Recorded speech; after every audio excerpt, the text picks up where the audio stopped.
We're on, huh? We are on. Yes, we are. A little bit off. I don't know. Been a hell of a day, I guess. Yeah. So, well, let's get right into it. Want to thank everybody who's tuning in. I see Doug. He's my chat seems to be working tonight, so that's good. Hey, Good. DJ, good to see you. Down in the Black Hills area. He says Merry Christmas and Happy New Year, and same to everybody else. Hope everybody had a great and blessed Christmas. I know that we were pretty busy around here. One shot cap. Good evening, Patriots. Good evening to you. So yeah, hey Gene, the mayor of Mulbridge is tuning in. Good to see you, here, Gene. Yes, sir. Well, let's go ahead and knock this out right here. And being it's your last show, Jamie, I'm gonna have you read it. Yeah, you bet, Clayton. A well-regulated militia being necessary to the security of a free state, the right of the people to keep and bear arms shall not be infringed. Amen. Amen to that. Absolutely. And I don't know if you caught any of the news over the weekend. It looks like it's getting more and more important, but we knew that every day. Yeah. So I'm going to start out with a quick announcement, though. If you saw that right away here, I just found out about this today. Of course, there was a statement put out by Glock. Gaston Glock, of course, is the founder. 1980, I believe it was, when Glock come around. But here is what the company put out as a statement. It says, we report the deep sadness that our founder, Mr. Gaston Glock, passed away peacefully on December 27th, 2023, at the age of 94. Wow. Hope I have my faculties and can live that long. Yeah, it looks in pretty good shape there yet. Gaston Glock built his iconic brand with visionary foresight and on the principles of Glock's perfection. He charted the strategic direction of Glock Group throughout his life and prepared it for its future. His life's work will continue in his spirit. We do thank all of you for respecting our privacy and for your understanding that we'll be unable to further comment or answer any inquiries right now that you may have. And so I didn't know the guy. I think we're all familiar with Glock, though. I mean, a pretty even iconic if you don't own firearm. one, I don't, but yeah, I certainly have shot them, and I enjoy Glock firearms. But... I've had a few. You've shot some of mine, I believe. It's 10mm. A nice gun, a little bit bulky for my liking, but it's iconic, and I don't think anybody can dispute how iconic that firearm is. No, for sure. And I guess, hey, if you can make it to 94, that's a pretty damn good run. Yeah, 94 years old. Here we go. This was his story. There he is there. It says, following the guiding principle, our founder, Gaston Glock, not only revolutionized the world of small arms in the 1980s, but also succeeded in establishing the Glock brand as a global leader in the handgun industry. His international renowned Glock perfection stands for uncompromising quality and maximum customer satisfaction. He charted the strategic direction of the Glock Group throughout his life and prepared it for its future. So, I mean, like I said, I just wanted to mention that because it came out today. I'm sure Glock will continue. As we all know, what Austria was not an American company, but that's okay. We got a lot of guns here that weren't. He kind of ushered in the polymer pistol age. He did. I can remember. Oh my goodness, it was going to be just havoc. Everyone's going to die. They're going to get them through the airport. They're going to plastic guns. That's all you heard in the news back in the 80s. Yeah. And the ceramic barrels that couldn't be detected by the. Yeah. So it's it's sad to hear, but like I said, the guy made it into his 90s, which most of us will not. So that's guy lived a great life, and he made his mark on planet Earth. Oh, absolutely, and like I was saying earlier here, guys, this will be Jamie's last live stream, at least as a full-time co-host. So.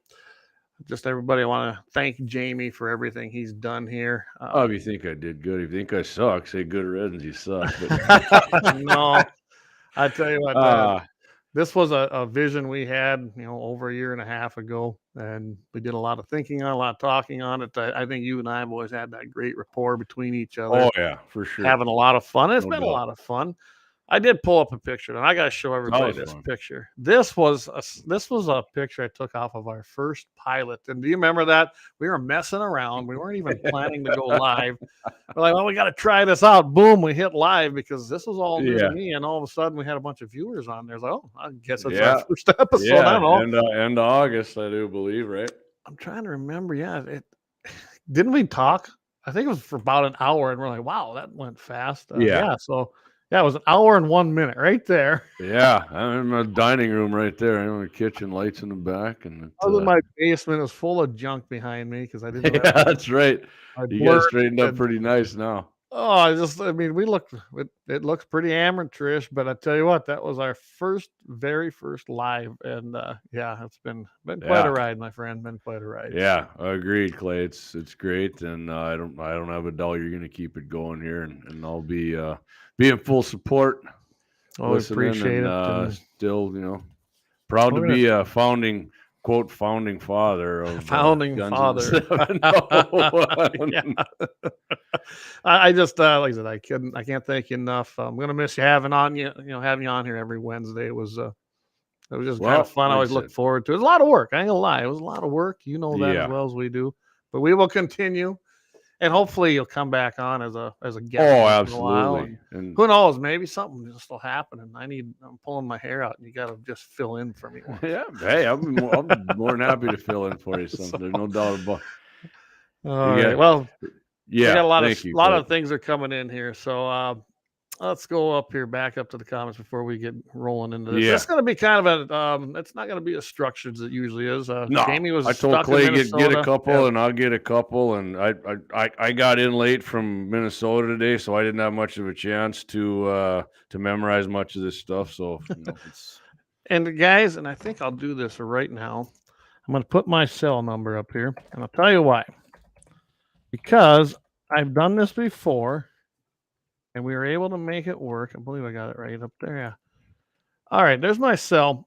If you want to call in and tell us what you thought and wish Jamie well, you may do that. And I've put this up to my mic and I've had it work. So you can make a comment, call in if you'd like. And we will put you on air. We're not set up for it, but we'll make it work, right? Yeah. Well, I seen Josie Milbrand. He was our first caller. Actually, I do remember that. Yes, Josie. He was. I remember when Josie called. He was our very, very first caller, and we made it kind of work right there. Yep, Brandon Fitter, great show, guys. Listen every week. Appreciate that, Brandon. Matthew Simon. Thank God they never released one in fully semi. Talking about the Glock, absolutely. Yeah. Again, thanks to DJ for listening down there. Gene, Corey Merriman, he chimed in. He must have got done hauling concrete. He was hauling concrete today. And by the way, guys, I've asked Corey to come in here and help fill in. If that happens, though, he's probably going to come in here and be in studio with me. And I think I'm going to have a second camera I can hook up now. That worked out good when you had Vance in there that time. So. It did. Well, I want to be able to have the headphones and everything so he can talk and hear us and things like that. And I have a headset that has a mic. So that's going to work out pretty good. Nice. Hey, Trampus, good to have you on tonight. Hope you had a great Christmas. Brandon Fitter says he listens every week. Brandon, I hope you continue. By the way, Lauer Auto is for sure staying on as a sponsor. We're going to see where that goes. But I know that when I talked to Axe, he said he's definitely going to stay on for sure in that first quarter. So hopefully let's have him be a worthy sponsor and stay with us. We've enjoyed having him the whole time, and they do fantastic work. Absolutely. Gene says, I think Glock started a whole porcelain, not metal gun to kill us all. Yep, that's what we were talking about. And you're absolutely right. It did. Again, Josie said he was our first caller. He's got his big, muscle and got his flags on there. If you can't, of course, you can't see if you're listening to the podcast tonight. Right. Scott Odegaard, good evening. Happy New Year 2024. Is the fork in the road for the United States? It is. May God be with us all. And one of the reasons I'm tired right now, Clay, is because of Scott. Okay. Yeah, he's my stepdad. We were up, we were celebrating Christmas, and we were having a great time. Everybody was asleep, and him and I, we kind of forced ourselves to go to sleep. He said there's not enough alcohol in this place to make us tired, so we had to make ourselves go to bed last night. We were having a good time. Good. Actually, I went into Cuyuna after we took my cousin to the airport, and he flew back to Texas. And I'm not into microbrews too much usually, but we went in there, man. They had one. I think it was called Area 51, and that was definitely the best microbrew. Huh? Because the gal, my uncle said, yeah, he likes Coors Light. And she's like, oh, my dad's a Coors Light. She's like, you'll love this. And I thought, yeah, right. And I drank it. I was like, damn. Yeah. I think I ended up having 3 pints. So it was. Well, gee, well, they must have been good, right? Yeah. Yeah. They were going down. This one wasn't very good. I better try another. I know when you sent me that that picture, you were sitting in front of the fireplace. Looked like you had a good cold one. And I got a lot of hot tubbing time in too. I know I did a live there on Christmas Eve, and I had a few in me there, so it was a little short one on my Facebook page. But you got to be careful with that. Luckily, that one I did not go out at 2 a.d. Yeah, if anybody missed Clay's trying to go live on. I'm glad I didn't get it figured out, so that's good. Yeah. Well, that says her comments aren't. She said we looked younger. Yeah, I agree with you, Lynette. I did feel like we looked younger there. Hey, Corey, thank you for being on the show and for listening all the time. Appreciate you. Evening, Waylon. Hey, Vance. I always enjoyed your commentary, Jamie. Thank you, Vance. I appreciate that. Yep, thanks. Lynette says she got your number. Now you're in trouble. Oh, well, call away. I promise my wife won't get nervous. She is so used to me doing so many things that when she sees a lady call, it doesn't bother. So all right. So I told Clay we're just gonna kind of free ball it here. I said just you get 2 and I'll get 2, and Clay's gonna you're doing a Patriot Company? I'm going to do a Patriot Company tonight. I thought we'd end the year on a positive note. We've got all year long to attack the commies after this. Yeah. There's going to be a lot of commies to attack. But yeah, and then I'm going to do the happy ending. And then I'm still going to be on the last show there Friday. We're not actually going to even have Todd on there. We're going to be on with Iron Mike. So. Oh, really? Yeah. That's right. Yeah. Todd's not going to be back yet. So anyway, I'll go first, Clay, because I read this story. I think it was Christmas night actually, and I thought, this is right up Clay's alley here. But I'm gonna go with this story. It was from Pennsylvania Post Gazette, and if you've been paying any attention to Pennsylvania politics at all, they're going leftist, and they're appointing these leftist judges. And so this article is entitled, "How much power does the government claim on private land?" And they said, unfettered, according to a Commonwealth decision in a case pitting the Pennsylvania Game and Fish against 2 private gun clubs. On September 29th, a court in Pennsylvania ruled against 2 hunting clubs in their lawsuit accusing the it says Game Commission. I'm going to call them the Game and Fish. Okay. Of private property rights violations. The Institute for Justice represents both gun clubs, and they will appeal. But Clay, this is really gonna fry your ass, because it did me too. But in its ruling, the Commonwealth Court of Pennsylvania noted the government's absolute power to roam private land without consent, warrants, or probable cause. We got Josh Wyndham. He's the attorney for these 2 gun clubs. Said private land isn't public property. That might seem obvious, which, right, it does seem obvious to most people, right? Like you and me and everybody else pretty much who's listened to the show. But all too many officials at every level of government disagree. They think they have a blank check to invade private property. We'll see what the Pennsylvania Supreme Court has to say about that. I'm not holding my breath on that either, because the Pennsylvanians just elected another massive leftist to their state Supreme Court. They did. I don't think that's going to turn out. So this started out on December 16th, 2021. Pitch Pine and Punxsutawney Hunting Club sued the Game and Fish. It says Game. I guess I'm going to say Game and Fish. After game wardens consistently entered club lands without permission or warrant and secretly monitored club members, including photo collection via installation of hidden game cameras on private property. The warden's behavior, the lawsuit asserted, was a direct violation of Pennsylvania's strict state constitution, which explicitly protects persons, houses, papers, and possessions. Most Americans assume law enforcement must obtain a warrant to enter or surveil private land, but for roughly a century, and this is what I want Clay's input on for sure, the open fields doctrine has allowed government officials at state and federal levels unquantified access to private land. Right, Clay? We tried to get rid of that in our state legislature, and how bad did that get beaten down? I think that was pretty Luke bad. Simon's thing, right? It was Luke. I know. Well, actually, Rick has done it as well. So has Luke. Any patriot you can name in the state legislature in North Dakota has been on board with eliminating open fields doctrine. Finally, it took us decades in South Dakota to get rid of it. I'm talking decades. Mm-hmm. Finally got it done when Kristi Noem come back in. She promised to do it, and she did. It wasn't a law down in South Dakota. Daryl said she doesn't believe in private property rights. Yeah, well, that's right, Daryl. Anyways, go on. When it comes to open fields, yeah. So why do they call it open fields doctrine? What? That's a weird name to me.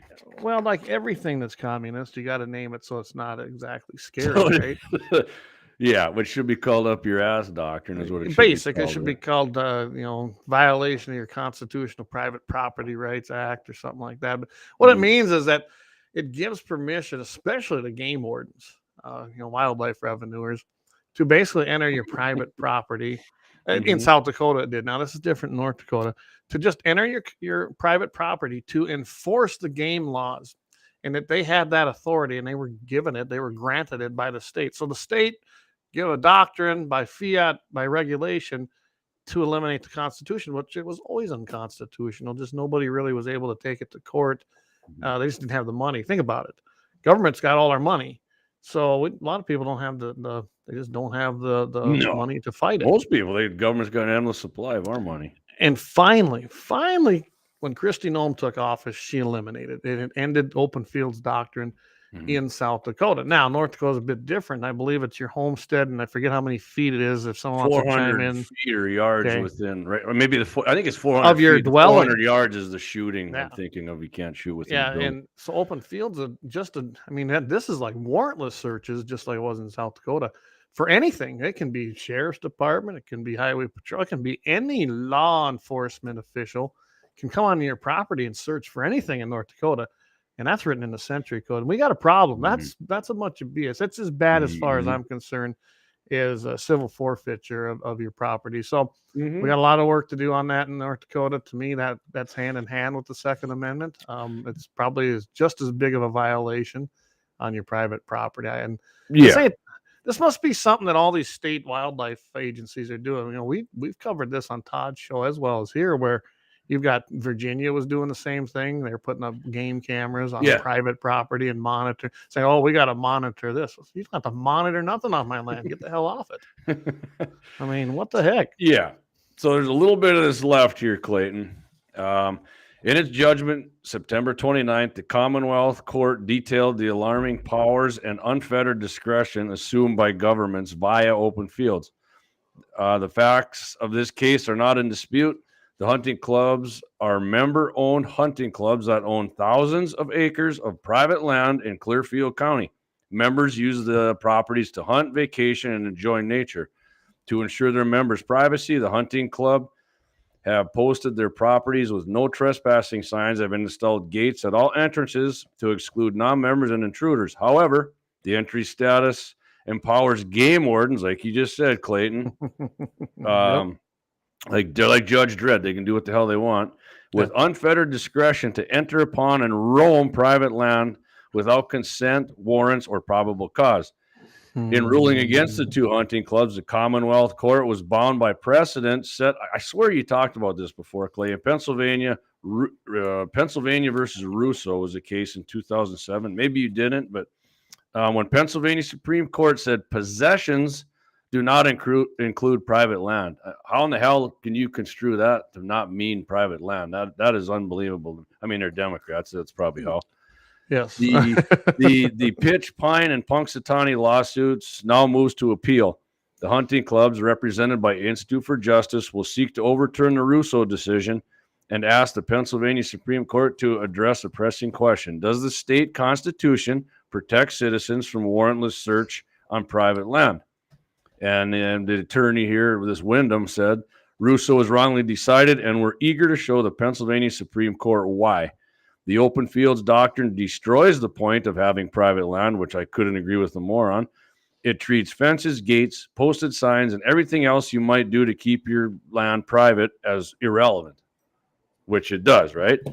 With their decision. And in turn, it gives the government unfettered power, like you said, to enter your land, roam around, spy on you, take photos, record videos, take soil samples, ride around on their bikes, trucks, horses, all without a warrant. And we're supposed to think that's constitutional? Question mark. Yeah, exactly. Well, supposedly, right? Presently, 6 states place state constitutional authority above the open fields doctrine. Mississippi, Montana, New York. What the hell are they doing in there? That's and Oregon. Yeah. Oregon, Vermont, and Washington. I mean, that must have been, before they got overrun with commies. And I imagine a lot of that stuff, especially when you look at the Oregon and Washington, how much I bet that had a lot to do with the logging companies back in the day. Yeah. Oh, I'll bet. Yeah, you're probably 100% right. And Montana, for that matter, logging used to be huge. I mean, Marty Beard's cousin was big. I mean, he might still be logging. I don't know if they even allow it where he's at anymore. But so one final little note here, Clay. October 2nd release. Frank Stockdale, president of the Punxsutawney Hunting Club, summarizes a private land ownership case by saying the government has no right to spy on us on our own land without cause. The entire endeavor has been outrageous and needs to end now. I certainly hope it does, but like I said, the way Pennsylvania's going and the judges they appoint, and I don't know, they might be a lost cause. It might be. It'd be one of them things. I'd like to see this eventually possibly get to the Supreme Court, one of these cases. But you got to have the right case that comes in, kind of like we waited for the Bruin case forever. And just like what's happening in Montana right now with the gun-free zone case. I've been watching that, and it's going to be a huge one when it finally makes it there, because I think it's going to be another precedent-setting case. Well, we need one on private property and open fields doctrine. Most states call it the open fields doctrine, and they call it that because it's never really been law. Open fields, So you want to see it? What's that? Go ahead. No, I was just going to say maybe you catch up on some of these comments we got. Yeah, just one quick comment. When it comes to this open field stuff, guys, this is where it gets very important what kind of sheriff you elect in your county. Even though they have the quote right, it's just like, don't get me started. It's like when they talk about water in the states and lakes and rivers. Well, who gave the state the right to make claim on it and make it public? It's not their water, but they declared it themselves, and that's a whole nother road we can go down. Let's get to some of these comments here. We got Dave, and he makes a good point here. Dave, 1760 Sports. Businesses and clubs don't have civil liberties. They aren't citizens. That's why we get regulated. There is a lot of truth to that, and government just takes the advantage to just go ahead and say, you know what? They're not protected under the Constitution. They're not individuals, and you see that a lot.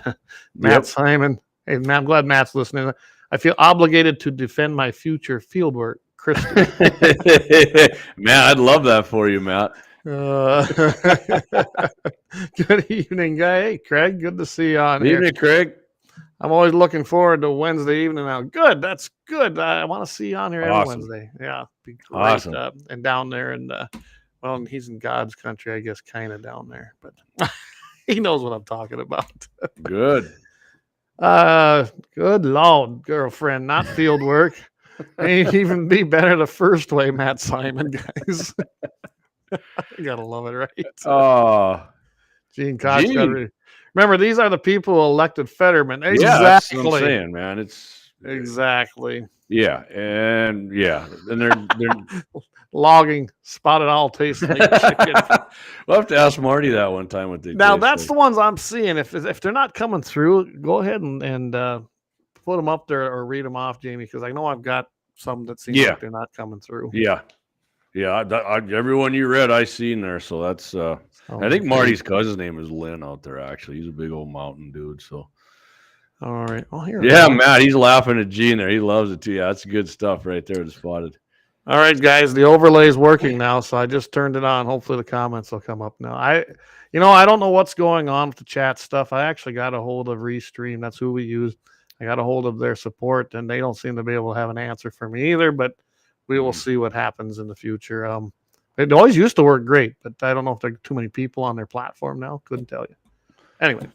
We want to hit the first commercial break, Clayton, and come back, and then you can get your first number one up here. Sounds good. And I want to say hi to everyone over on the Rumble channel. I just popped that up there. There's got people over there. So hey, thanks for listening Rumble. in, guys. We appreciate it. Yeah, let's go ahead. Why don't you hit that first commercial? We'll be right back. Yeah, let me switch my thing here from. I could probably grab it. Here we go. Got you. I got you. Okay. Auto Repair. They're located at 309 South Washington Street in Bismarck, North Dakota, or give them a call at 701-258-6308.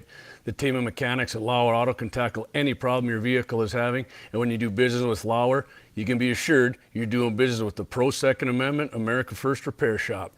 There's plenty of other auto repair shops in the Bismarck-Mandan area, but why take the chance of patronizing a shop that might not have your beliefs at heart? Make no mistake, Lauer Auto is your Pro Second Amendment repair shop. When you talk to the guys at Lauer Auto, don't forget to tell them you heard they're a sponsor of Guns and the 701 and that you appreciate their support of our Pro Second Amendment, Pro North Dakota live stream and podcast. That's Lauer Auto Repair, 701-258-6308, located at 309 South Washington Street, Bismarck, North Dakota. Absolutely. We want to thank Lauer Auto Repair, their sponsor, Guns and 701. Glad to be having you join us in the 2024 year. And hopefully we have a great year. As Trump said, we're going to make it great again, 2024. Make it great. And Eric says, Craig ain't in God's country. He's in Iowa. Point taken. Point taken. Oh, man. I mean, they're pretty conservative down there compared to most places. You know what? I think Iowa's going to, getting off course here, but I think you're going to see a huge turn in Iowa's voting this year because they're hurting just as bad as we are. That's an ag state, and nothing coming out of the Biden administration has been good for us in farming and ranching. So, hey, numbers are looking good tonight. Everybody must be in between, so they're just tuning in. We're glad to have them in here. So here's what one of my little stories is, and this comes out of Lafayette, Louisiana. There's a place called Dave's Gun Shop, and it was owned by Jeremiah Micah Deere, 37 years old, and Sarah Elaine, maybe it's Elaine, I can't even tell you how to pronounce that, but Fogel, of 30 years of age. And basically what happened here is they got raided, okay? And this happened, the indictment came down August 13th, 2019. Compliance inspection was conducted by the ATF. Of course, they kind of ignored it and kept doing the same old thing, so they finally went and raided them. And I haven't been able to get a lot of details on this, but they were found guilty here in November. It was a 3-day trial. And then it didn't take long to come back with a guilty verdict on this on Thursday evening, November 30th. It's just, it's kind of hitting the news up in here now, I guess. But the reason I bring this up, and this come out of, I'm going to kind of give you the backstory that came from the ATF. Remember, ATF is the one who put this out. And essentially what they did was they claimed that they were selling Here's what they were actually charged with: conspiring to deal firearms without a license, making false statements in their records required to be kept by a licensed firearms dealer. That'd be the book. Everyone knows that that's your log book. And making false statements in the records required to be kept by a licensed firearms dealer. Also failing to file sales reports in connection with their firearms business located in Lafayette. I mean, these guys, they took 619 firearms, what they confiscated from both the business and from the home. I did hop on their Facebook page. There hasn't been a lot of activity on it, of course, lately, but it looked like they were doing a lot of different things, normal stuff. Come bring your guns in for cleaning, or they were doing like gun shows. And here's what was happening. And from what I can tell, that all the stories kind of basically will say that, yeah, this is what happened as far as what they were doing going into auctions. Now, you know how an auction works. You can go to an auction, you can sell to whoever you want, right? You're not in the business. That means you're definitely not in the business of selling firearms, right? So It's like a private sale. So generally, it'd be up to the person. I've seen auctions who do it. They have an FFL, or they have a FFL on site where they'll transfer them into that FFL, and you do the 4473, do the background check, bada bing, right? Or I've got where they don't have to. And I suppose each state's maybe different with state law, but go ahead and sell them, and the person who buys them after they're paid for it, they take possession of it and they go home. Well, that's what these guys were doing, go around these auctions and buying stuff. Not illegal, but it is if you're an FFL dealer, you buy them for the purpose of reselling. And that's what they were doing. And they basically admitted to it. And I don't know if they're just stupid or if they really knew what they were doing, because they really didn't. They acted, when you see their statements in the actual court proceedings, they acted like they didn't really know what they were doing and that they didn't understand this was illegal. It sounded like people would bring stuff in. Now, if you bring stuff in, and David might even be able to, you can correct me on this, but depending on what you have done, I believe you have to log it into your book, but I don't know. It kind of depends on what you're doing. I think the owner can bring it in and then it can go, but if someone else picks it, there are a lot of different things on there, a lot of different rules. And if you're not familiar with them, if you have an FFL, you probably should be. And then there was lots of different things in their books that they were cited for. But I mean, are these guys guilty? I would say, in my opinion, after reading everything, probably. Now, were they knowingly guilty as far as did they know they were actually doing the crime? That's what's clouded to me. I can't tell. And of course, I wasn't sitting there, so I didn't get to hear any of the testimony. I just read what was out, being released publicly. But these guys went in and they took. So the reason I bring this one up, I want to point out when people are doing stupid stuff, whether it's stupid, criminal, or both, you got to do it right. If you're going to be in the business, this is what gives us a black eye. This kind of thing, because this is the one they're going to point to and go, guaranteed. Look what happened. These guys. That's why we shut down 500% more than before, because Trump wasn't getting guys like this who were breaking it. I mean, that's the kind of stupid shit they'll say. Absolutely. And then they turn around and they go, oh, see, these guys were going to gun shows and buying guns, which they were. And they then didn't log them in. They bought them as private people. I mean, there's that fine line there. But when you put them up and then they end up on your shelf in your gun store, there's probably going to be a problem if someone does a check on them. And you might get away with that once or twice, but you're not going to get away with it 246 times as they've been charged. Listen, I don't agree with that kind of stupid law that FFL's got to do that shit. I think that's ridiculous. But if it's a law and you're in the business, like Clay said, man, it sucks. Just like Clay and I would like to do a lot of other shit on here that we can, or we'll get booted off. You got to, if that's the rules at that particular time, unfortunately, you got to play by them. And it doesn't sound like they were. So. No, and they were warned. Like I said, on August 13th, they had a compliance inspection. They were cited saying, hey, you did this, and this. They even gave them a chance, and they didn't then. Then, again, they had a conference with them, and another basically kind of a compliance September 19th, and they were warned again for numerous violations, including failing to complete the background checks, which is the 4473, failing to accurately keep acquisition and disposition records, 67 times. This was after they'd already been warned. Transferring firearms without having a final response from the NICS system. That's National Instant Criminal Background Check System. So what that means, guys, is they went ahead and transferred it.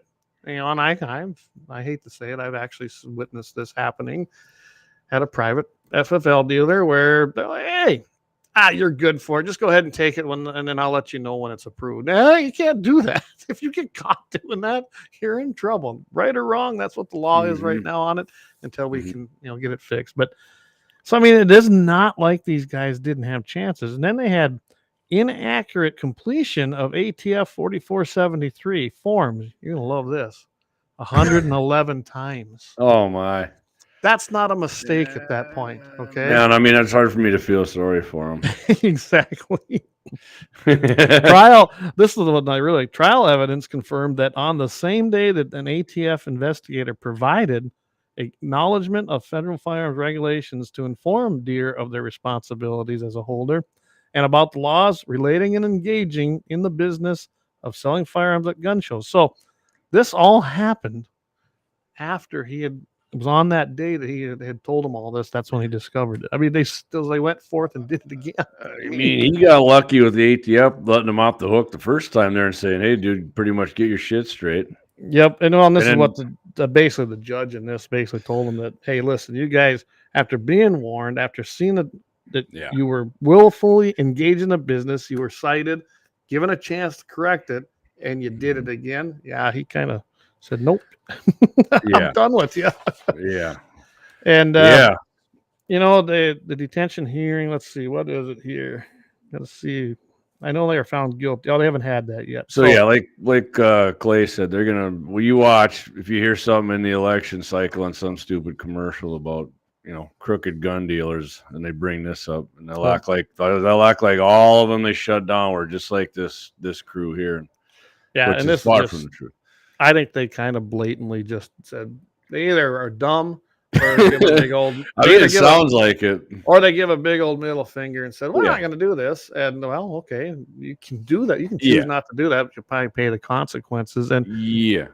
Also, what they also found out is that the proceeds from gun sales, so they must have pulled tax records. That it just didn't seem like what they were claiming on their tax returns versus inventory coming in. It's kind of, you can estimate that, hey, if you got a 40% or 20, whatever your markup is, you should be somewhere in this income bracket. Well, wasn't adding up. So that probably didn't help them at all either. Right now they're remanded to custody. Fogel's got to stay there without bond. The lady, she's basically out on it looks like she's going to be out on bond. Got to wear an ankle bracelet, some stuff like that. Yeah. If he's actually sentenced on all of, basically the big stuff, he's going to be sentenced of 5, not more than 5 years, because that's what the cap is. He could get the 5 years on count 1. Counts 1 and 2, not more than 1 year, 1 year, and count 3 could be $250,000 on each count. So if he's going to nail him, I think he could see about $1 million. Yeah. So anyway, I just wanted to. I brought that one up. It's a little bit interesting. It's a little off of what we usually do, but I want to show you. It's good stuff, man. I mean, these are the guys, and that's why I brought. These are the guys that give everybody a bad name, like anything else. And I know they're either stupid, or they knew exactly what they're doing and just said, "The hell with it, I'm not following the rule." I don't know, but regardless, it's a black eye on us. Now that you're on it, Clay, I expect an update down the road. So we'll have one. I'll be following it. Just like that. I ain't letting go of that Montana one. I'm going to follow that all the way through. I'm curious what's going to happen there, but so let's get to a few comments here. Go ahead. So I'm going to get to one. Josie asked, "How many viewers do you get per show?" I watch only on Facebook, so I only see how many are watching on there. So the live stream, Josie, with all the outlets, it varies all the time, and I'm from probably 200 to 400 something. I mean, there's an outlier in there. Clay put that picture on there with my deer, and it said it had like 700, but I think people just clicked on the picture. Yeah. And then and it depends, like I said, and the downloads, like we were just looking at it actually before the show, the podcast. Steady increase there. That gets about anywhere from just in December, 50 to 200 and something every week. So yeah. Right now, currently, I'm showing 27 are watching from Facebook and YouTube right now here on the platform. Over on Rumble, we've got looks like 10 anywhere. Most people come and watch it later or get it on the podcast. And on the website, we got 7 right now. So welcome to everybody there too. I didn't check that until just now. Awesome. And I finally was able to get a counter that shows what's coming in there, which is nice. So, and I know we've asked Todd when we've been on there what it's like on Fridays, and he goes, we can't tell you what the live listener there's no way of doing that, but he said people who watch it on like the iHeart stream, he said they get great numbers when we're on there. So yeah, and that's good. And if you like hearing it, man, let them know. That's the easiest way to make things happen, especially on a show like that. Make it happen. You got to call them and let them know. They can only do so much with what they gather. Like I said, you never know on live. We'll get a little better, and I'm going to work on that still. We didn't get it done before the end of the year. Just things didn't work out. But I do want to make it so that we can go live as far as having him on with me. And if it's Mike Deacons that's filling in, or maybe Jamie will fill in once in a while on Friday, and have everybody right there so that we can actually have it on here just like you're seeing it tonight. That's kind of the goal there. And then I'll be able to track that a little better. But I can tell you, when you see the downloads on our RSS upload feeds, Even the Mitchell in the Morning, it gets pretty good numbers just about every week. People go download it and listen it to later, which is great. So to answer your question, Josie, on the live stream on a night like tonight, you're probably going to see close between 40 and 50 people watching. It's probably going to be, and then by the way, there's actually places that are picking it up that I didn't even know about. And they can do that. They can grab it and broadcast it. And I have no way to track that.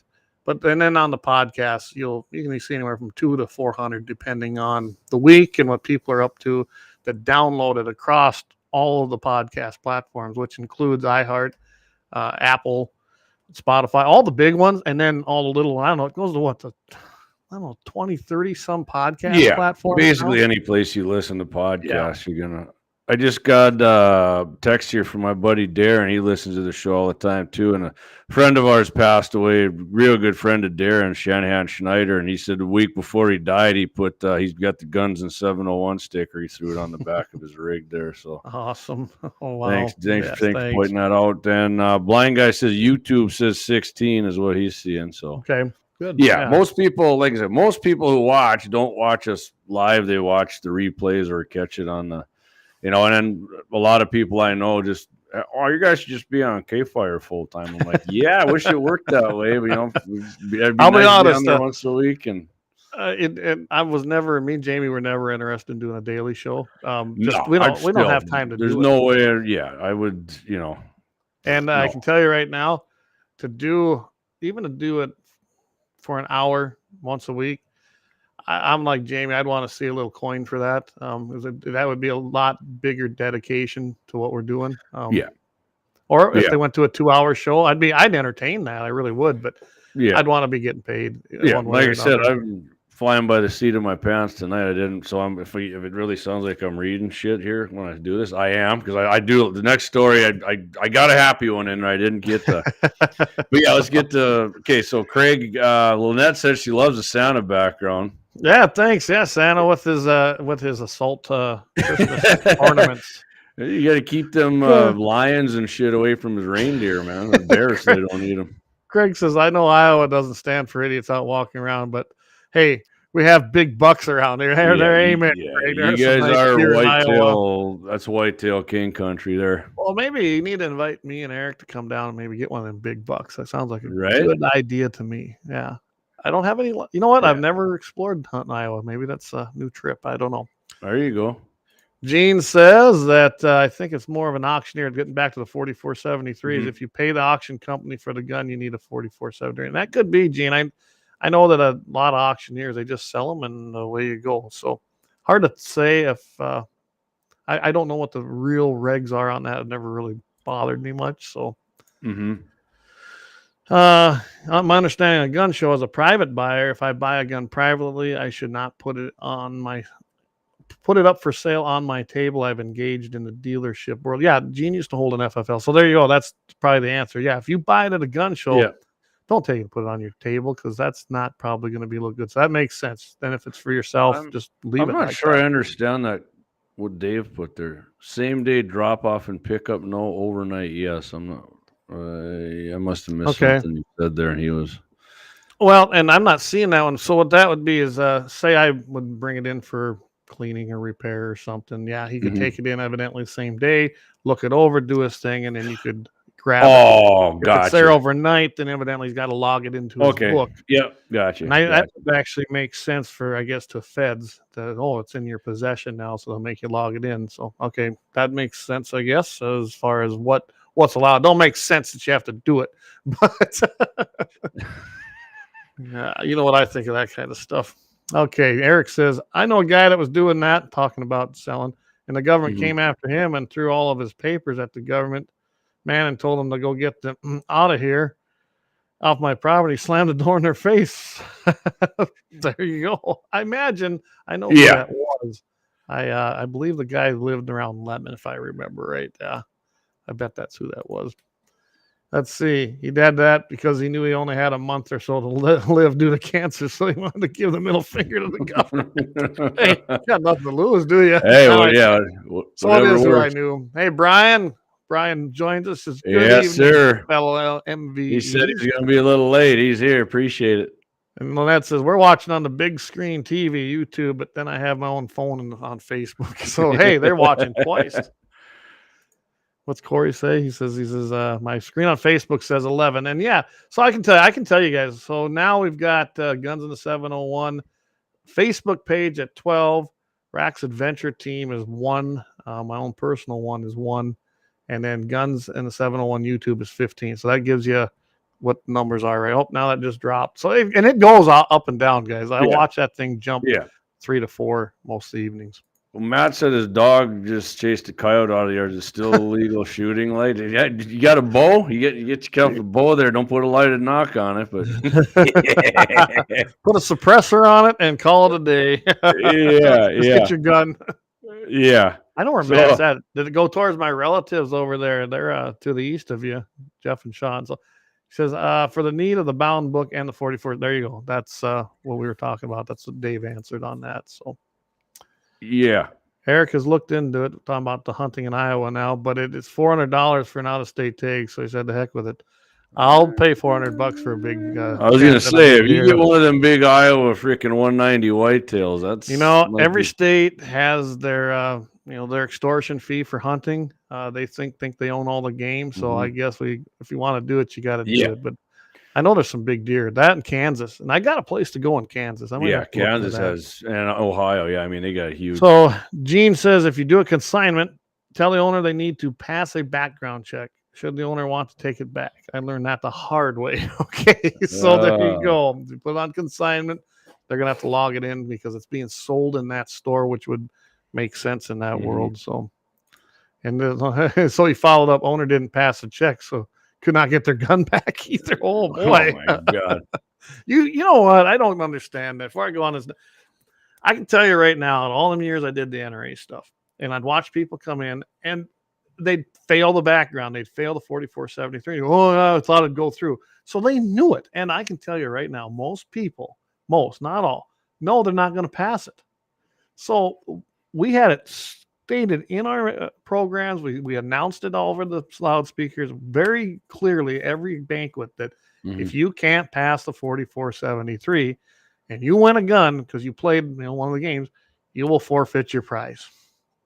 And I still had people get pissed over that. We didn't have it happen very often, but just about every one of them knew that it was going to happen. I'm almost told them background checks don't work worth a shit, Clay, by the left. No, not at all. Not at all. We got to have complete and total. Scott and I can says, tell you, Jamie, remember the IRS handgun training accident we talked about with Mitch? Yeah. The IRS, the government aid, they were doing a joint training session with the FBI, and I can't remember what other alphabet agency, and the only ones, Clay, right? The special training they get. Yeah, I ended up shooting and killing one of the guys in training there, one of the IRS agents. Yeah. So even with their special training, I can't believe that. Oh no, their special training didn't work. Yeah, I was actually going to do the whole story on that deal, but I decided I was going to go with something a little lighter than that. So. Craig says, you got some more comments here? Yeah. Well, Lynette says, she goes, please give a shout out to our great dog Axel Hondo. Went to run with his brothers last. And yeah, I've seen that. So and I completely understand that. They had to say goodbye to their dog, like all of us who own dogs. We eventually crossed that bridge, and so yes, Axe, go run in the free fields, the open fields, right? Run in the open fields. Yep, run in the open fields, chasing the pheasants around. There you go. Perfect. So Craig says, hey, come on down. I'll take you. You know what, Eric, now we have to go. Maybe we'll have to work on it. I want you to go along with. So we'll have to work on that. I would love to go down there. So yeah, I was just telling nice deer down there. I was telling you about Shanahan, who passed away here. Josie, I knew Shabby, great guy. Got to work on the same crew as him for a while at Falkirk. Shabby was a great guy and a gun guy. Absolutely. I knew Shabby. I knew Shabby through his cousin Ted, who was a classmate of mine. But he had a heart attack and right before Christmas, I think. And guy was like 50 years old, 51, and Oh, we just had a guy that I graduated with. I wouldn't say him and I were best buddies or anything, but my age, he's 49 years old, and he just dropped over from a massive heart attack on, I believe it was Christmas Eve day. So It happens, guys. It's been a lot of that lately. I know you knew a guy there that worked in your office, or what his wife did, or he did. Yeah, it was a bad month for a lot of people here in December. I'm like, geez. Yeah, I mean, there's been a lot of that even in this area. So maybe it's better. Maybe they were taken for a reason. But yeah, Lori Hoff, she says all alphabet agencies need to be shut down. Boy, I tell you what, they need to be shut down, eliminated, or completely revamped, and at the very least neutered big time. So Gene Cox says, I figured out the more that they told me that they were squeaky clean and the background check was a waste of time, that they were going to get denied. There you go. Man, don't worry about it. Just give me the gun. Don't worry about it. You're wasting your time. Don't worry about it. You don't have to do that. And I can tell you, it's like anything else. And you and I have talked about this a lot. Background checks do what? Pretty much only infringe upon all of us that are doing the right thing. Yeah. And I've got an article that I'm not going to do it tonight. I thought about maybe saving it for Friday, and it has to do with illegals and how many have went through the background check system in the last month or two. It's astounding. And the thing is it's not stopping. I mean, yes, they're catching some of them, but they're not prosecuting any of them. Even by their own admission, the FBI is like, well, they're being prosecuted by the ATF and the Department of Justice. Joe doesn't want his voters in jail, man. They can't vote from there.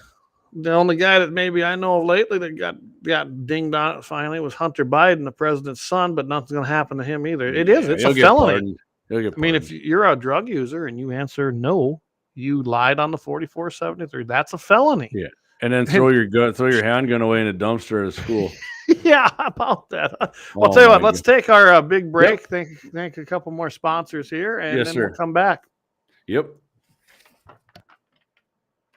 Oh, you want to hit it, Clay? Oh. Yeah. We'll come back. I got a good story on grenade launchers on your AR-15. Tell you what, this is our last one with you. We're just kind of like, oh, what the hell? We'll just do whatever we want. Yes. All right. Here it is. All right, buddy. Auto Repair. They're located at 309 South Washington Street in Bismarck, North Dakota, or give them a call at 701-258-6308. The team of mechanics at Lauer Auto can tackle any problem your vehicle is having, and when you do business with Lauer, you can be assured you're doing business with the Pro Second Amendment America First Repair Shop. There's plenty of other auto repair shops in the Bismarck-Mandan area, but why take the chance of patronizing a shop that might not have your beliefs at heart? Make no mistake, Lauer Auto is your Pro Second Amendment repair shop. When you talk to the guys at Lauer Auto, don't forget to tell them you heard they're a sponsor of Guns and the 701 and that you appreciate their support of our Pro Second Amendment, Pro North Dakota live stream and podcast. That's Lauer Auto Repair, 701-258-6308, located at 309 South Washington Street, Bismarck, North Dakota. Guns and the 701 is sponsored by the Blind Guy of North Dakota. For all your custom window coverings, you can contact them at 701-222-3932. They're freedom-minded, they're patriotic, and they love the Second Amendment. This husband-wife team was born and raised right here in North Dakota and based out of Bismarck. Again, for your Second Amendment company, for all your custom window coverings, the Blind Guy of North Dakota, 701-222-3932, or visit them on the web at blindguynd.com. All right. I think we both made it back, guys. That break is kind of important. Oh, you took off too? I did too. So. Love it. I want to say tonight too, I'd like to get wrapped up, with an hour and 15, because I think we're going to try to run to town. I just got informed of that. I'll tell you about it later, Jamie. But anyway, that's where we're at. So quick announcement too. If you guys don't know what the SHOT Show is, that's National Shooting Sports Foundation. It's probably the largest trade show in America when it comes to hunting, shooting, and everything.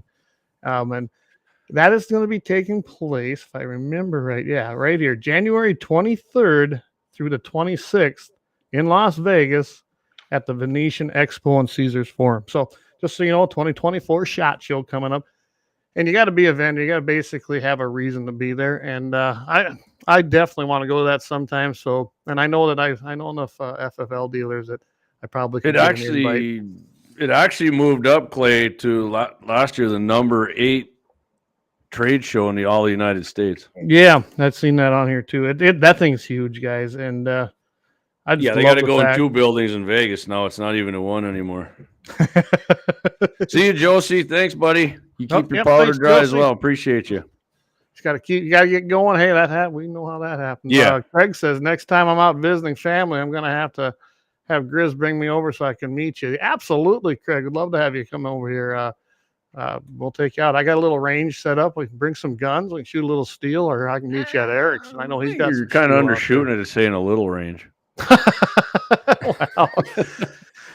And it's going to get bigger. I've got it now to where I actually took my rangefinder out and I can go into one direction. I can hit the mile. I can put one out there at a mile. So I want to do that. Then I can practice even a little more. What I need is a little blue UN helmet out there. I think that's you do. I want a steel that looks like anyway. So speaking of ranges and shooting, Clay. Yes.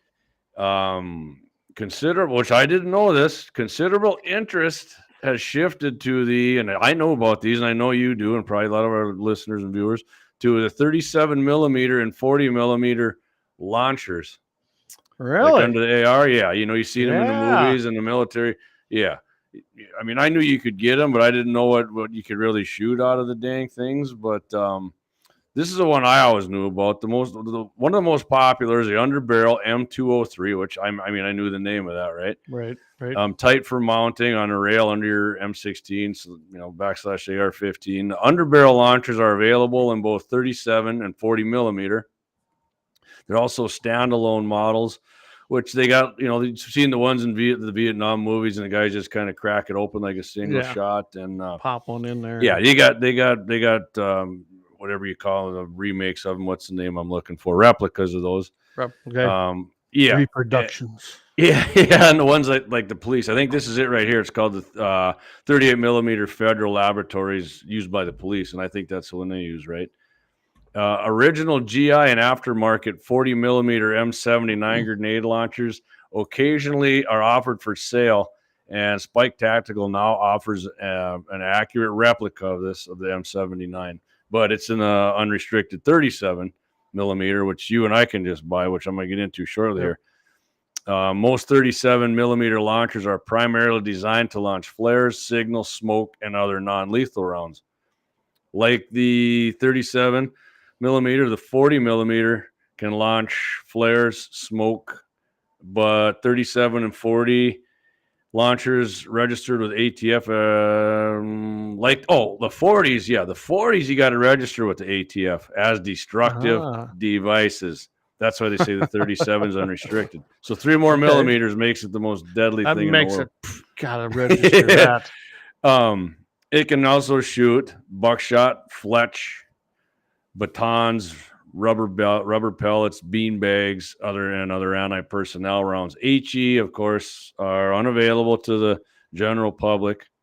If available, each round would be considered a destructive device itself and require, Clay, the $200 tax stamp per round.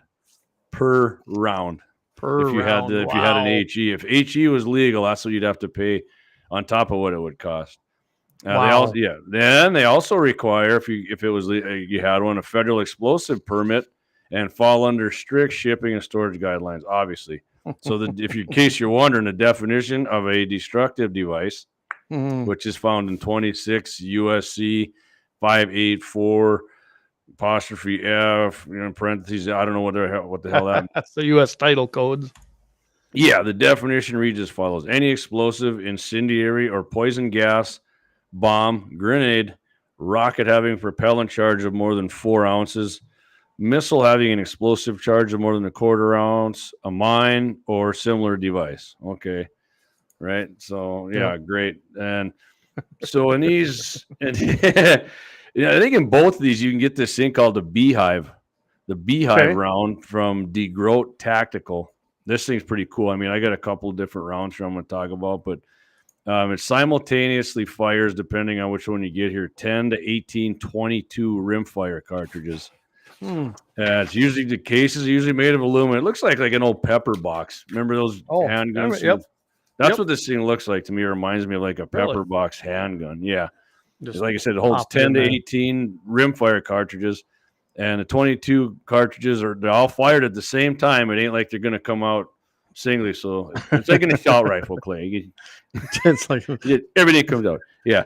They do that by having a steel disc, and they got like apparently all these firing pins are mounted on it, and you pull the trigger. This disc with the firing pins is ignited by a reloading, like your primer in a round, and that sends that thing forward, and that's what launches all these things out of there. So, and they got all kinds of this stuff here, like I was saying. And this one, the 40 millimeters. They did like the multiple shot I was telling you. They do that actually with 410s. 410 rounds will go off on that 40 millimeter if you get the old ATF register and that for you. And then adapters are available for the 37 and the 40s. Apparently, this is a popular thing they do to launch surplus check 26.5 millimeter or 12 gauge flares or smoke projectiles. These, and apparently, like a lot of this Russian stuff, their powder's corrosive, so they gotta take care of that, like wolf ammunition. yeah, like the wolf, like the wolf, and then you can reload for this stuff. But yeah, I mean, if you're ever thinking about buying one of these, since they said they're getting popular, I looked at launcher prices anywhere from $450 to $1,250 is what I've seen. And man, if you want to buy loaded rounds, I would definitely recommend reloading this crap, because even if you get like these concussion rounds, 160 to 160 decibels, they say.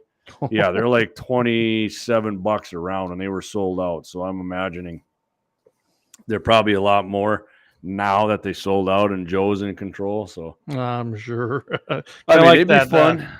Takes that ammunition company that has all that cool stuff. That stuff's always sold out because I think people are buying the heck out of it. Yeah. The blind guy shot some of that stuff at 280 years ago. It was. He shot it out of his double barrel, man. Whatever powder they use, it is like that. His gun would barely break open again. He had to take it down and clean it. But yeah, if you got extra cash laying around and get yourself a launcher, I mean, some of that stuff, like I said, you get the Fletch and the 12 gauge rounds because they got all them adapters you can stick in there to neck it down to shoot. Okay, it's just like a cylinder bore, them launchers. So yeah, they just not. So I've had the opportunity to shoot some of them, especially when it was at those class 3 shoots. And they basically all we're using was a powder thing where it launched it out and it smoked and then it hit and it was like blue powder. It was cool. It's simulated. I always love to have the live rounds, but even that guy didn't have any of them. Yeah, it's got like the plastic. They had a thing, and I didn't want to get into it, but it hit when it hits and it marks, and they said it like mimics the same weight as like a HE, so you know where you're. So I mean, it was fun. Definitely another toy. I mean, come on, let's just face it. We never grow up. Our toys just get bigger, right? So, yeah, for sure. So Dave actually had a comment on that. He said Mandan requires a pyrotechnics permit to get the ordinances. Wow, to get around that. What the hell? Well, there's a lot of things happening in Mandan. You and I have to talk about that, and it has to do with FFL dealers and new applicant FFL dealers. It's a bunch of crap. Guys, I keep telling everybody, just because we're in North and South Dakota, you are not safe from the commies. They're integrating themselves even in the Mandan and Bismarck. And you think of any small town or small city, they're there. They're there, and they don't give up. They never give up. You got to get active and be involved and push these people out of them offices. It sucks. I get it. You got better shit to do, but guess what? They don't. Nope. And if you don't meet these people head on, they're going to take over. We're going to be like Fargo and Minneapolis and every other big Bismarck's got a lot of things already going on. So Gene Cox says, I've got a launcher attachment for his SMLE.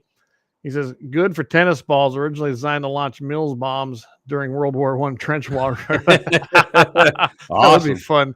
Now, see, Gene, the next time I'm over there, guess what we got to go do? We got to go out to the little range that was built out there. So, because I guess an RPG is out too. I seen some YouTuber there, one of the popular gun guys. He launched one and it blew up and damn near killed himself with it. So it'll happen. Yeah. I just had an email come in. So, I ordered another, I had another delivery coming from another place from where you got your upper. And PSA. It says carrier has experienced a short delivery exception because of weather. Well, I could have told them that there's a sheet of glare ice out there today. So, man, I'll tell you what, speaking of that, we come back and we got just west of Fargo a ways, that ice on them trees. It was just piled up like somebody had taken a chainsaw out of these trees. And I mean, just all the trees. It was just piled up around from the weight of that ice. It just snapped them. And, you know, the junipers and that were just filleted open. And it sucked. I mean, that ice is just, that's the worst shit you can get. Yeah. Hey, Doug, thanks for listening. He says he's evening, just got home in time for Christmas at my house. So, hey, appreciate you tuning in, Thanks, DJ. Doug. We are going to be down there for Stock Show. You and I will visit a little bit, but we'll be down there for that second weekend. So it's February 1st through the 4th. Looking forward to seeing you again down there. So, all right, yeah, let's take our last break, and then we'll come back and do some Patriots and happy endings. You're doing a Patriot? That's right, Patriot Company. All right, let's do it. I suppose I better bring it up, though, right? Yeah, I can. I got it. Auto Repair. They're located at 309 South Washington Street in Bismarck, North Dakota, or give them a call at 701-258-6308. The team of mechanics at Lauer Auto can tackle any problem your vehicle is having, and when you do business with Lauer, you can be assured you're doing business with the Pro Second Amendment America First Repair Shop. There's plenty of other auto repair shops in the Bismarck-Mandan area, but why take the chance of patronizing a shop that might not have your beliefs at heart? Make no mistake, Lauer Auto is your Pro Second Amendment repair shop. When you talk to the guys at Lauer Auto, don't forget to tell them you heard they're a sponsor of Guns and the 701 and that you appreciate their support of our Pro Second Amendment, Pro North Dakota live stream and podcast. That's Lauer Auto Repair, 701-258-6308, located at 309 South Washington Street, Bismarck, North Dakota. All right. Again, thanks to Lauer Auto Repair down there. And I tell you what, I know that he's been a great sponsor all year, and we're glad to have him on board going into next year in 2024. 701, guys, 258-6308. And I can tell you right now, he'll do you right. And he's a Patriot company. He's a Patriot company all year long. You know your money's going to somebody who believes in your rights and defends the hell out of them. So absolutely, I like that. Matt Simon.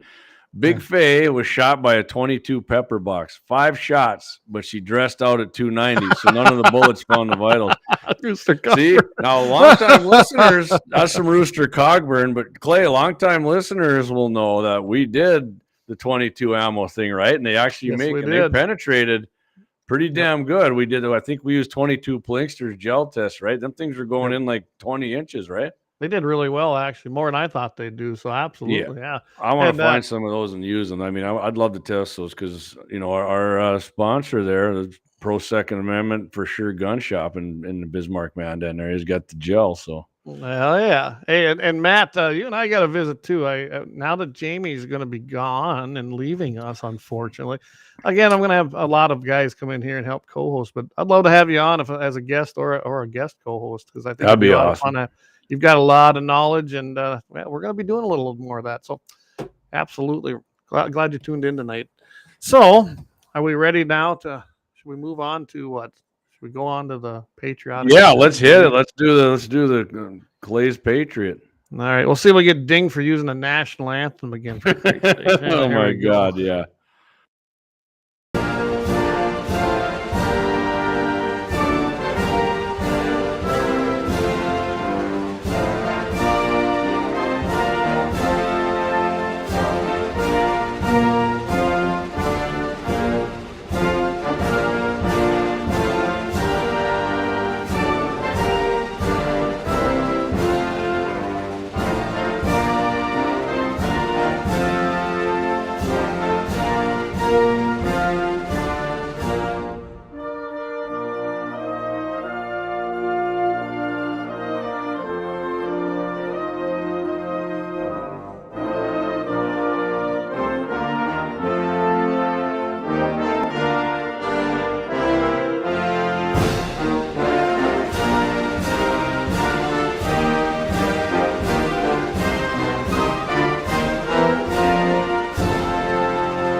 We played it the whole way through. No kidding, guys. I got dinged on that for a copyright infringement on YouTube. Of course, I protest. Some orchestra, right?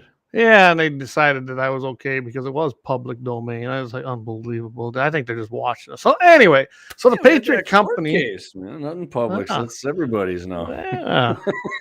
Go ahead, Clay. So the Patriot Company of the week is actually not going to be one even local. It's an online one I found. I was looking for some other stuff, and I go to publicsquare.com when I look for stuff anymore, guys, and I really encourage you. To hell with Amazon. Yes, sometimes I get stuff there too. It's just one of them necessary evils. But when I can't avoid it, I do. And that's why if you go to publicsquare.com, you can go in there and find companies that actually are about what we do. And that's what I love about it. They actually tell you they support this, or they support conservative values or Christian values, whatever it may be. And a lot of them are very blunt, talking about how they don't believe in wokeness or inclusion and equality and all that crap that they keep pushing. Good. So go to that, like publicsquare.com. Well, I ran across one that I thought was kind of unique called Patriot Depot. And here's our stuff here. It's patriotdepot.com. Very easy to find. What I really enjoyed was what they say right here in there. This is their company statement. There's many conservative stores out there. What makes us different? Patriot Depot was established in 2007, making us one of the oldest conservative companies in America and one of the largest online retailers for conservatives and Republicans. Since 2007, we've been serving this country by providing conservative consumers with high-quality products. Our company believes that conservative values and conservatives as a whole are under attack in America by the globalist regime.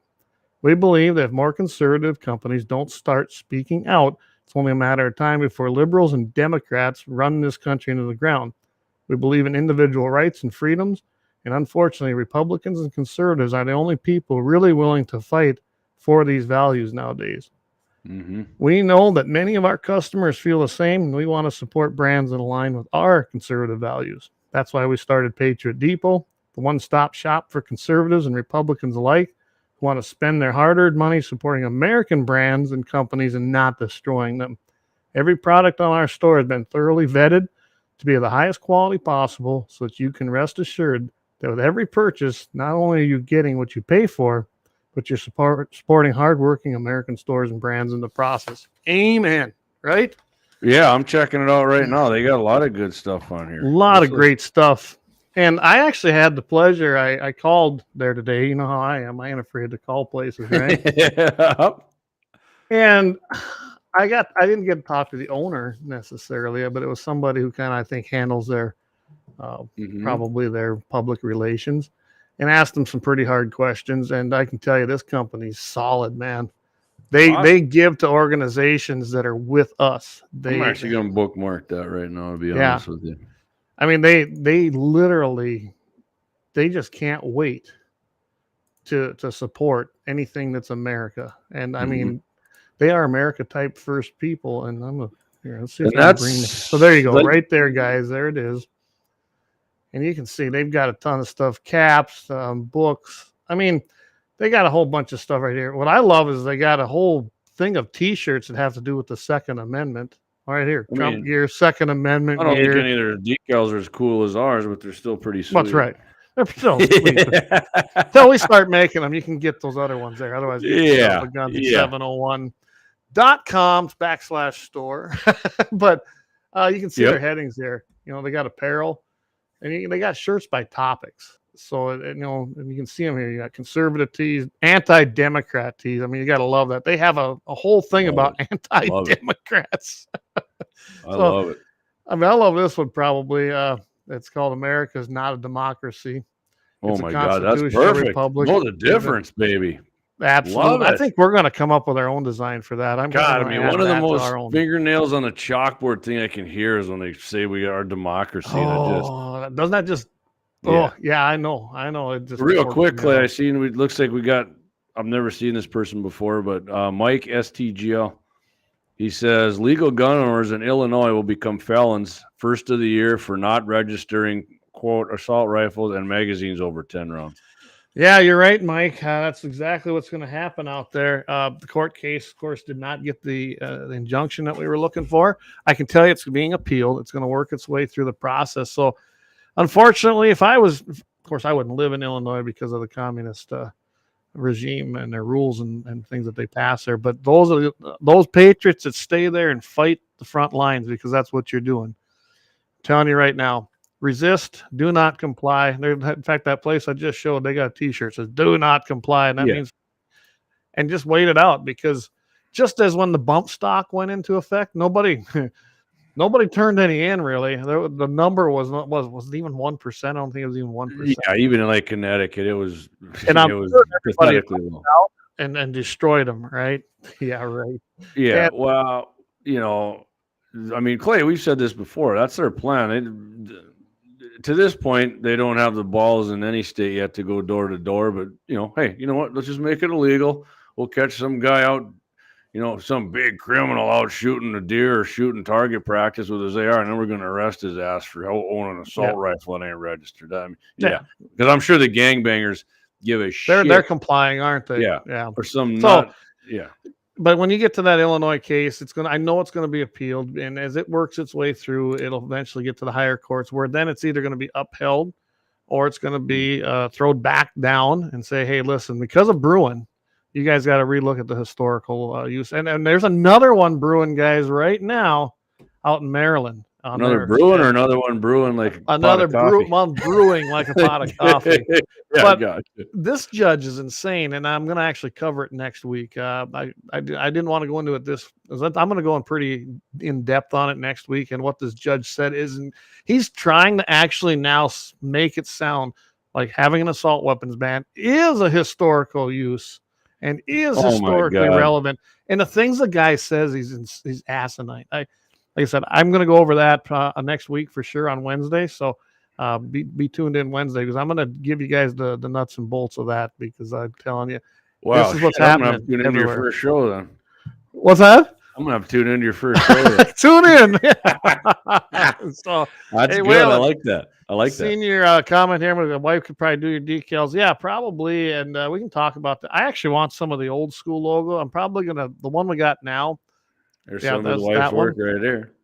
And have her do those. And the other one we got on the wall, I'll still use Rich, because he does, Rick does a great job there at Signs and Wonders as well. I want to keep all our Patriot companies getting a little business from us. So but yeah, let's talk Waylon. And we're about out of, honestly, of the retro ones, we called them. So yeah, but anyway, that is my patriotic company of the week. And I thought if nothing else, we can steer people to any patriotic company. Yep. If you guys have a suggestion, send it to me. I would love to hear the local ones that are out there too. Thanks for the comment, Mike. Appreciate you tuning in. If you tuned in before and we didn't catch you, apologize for that. But thank you for commenting. We appreciate that. Absolutely. French and Russian revolutionists were all about democracy, mob rule, and that's exactly what it is. Mob rule, historical democide, followed in both instances. That's right. Democide, I like democide. I like that. So thanks, Matt, for making that comment. Yeah. Tumblers. Tumblers, Waylon, you're right. And we talked about that at one time, me and Jamie. We'll see. I don't know if we're ready to go there yet. So I want to see real quick, my thing on, man. All right. I mean, all right. People always say they want this and they want that, and you get this and you get that. God, you guys should do this. You guys should do it. Mm-hmm. We did, and man, the people who did buy stuff from us, you guys are freaking awesome. Not only that, wearing it and sporting it and pimping the brand, that's freaking awesome. But most people who want something, they don't buy it. They got a good suggestion for you, what would be great, and then you do it. And Clay and Donnell can do custom stuff. Not happen. I remember Scott Bachmeyer told me that 2 years ago. Yeah. Hey man, he goes, I would do some more swag, but he goes, I do it, and then nobody will buy it, and then if you don't, then everybody wants it for nothing. And Paul Markle, student of the gun, he says the same thing. Yeah, that's a bigger show than ours. And Clay and I aren't. Yeah, we're not either one of them. So, but and I can tell you right now, when you go to an online place and you can find it cheaper, that's true. It's usually a cheaper shirt, probably a crappy thin one, but they do things in big bulk purchases. We don't.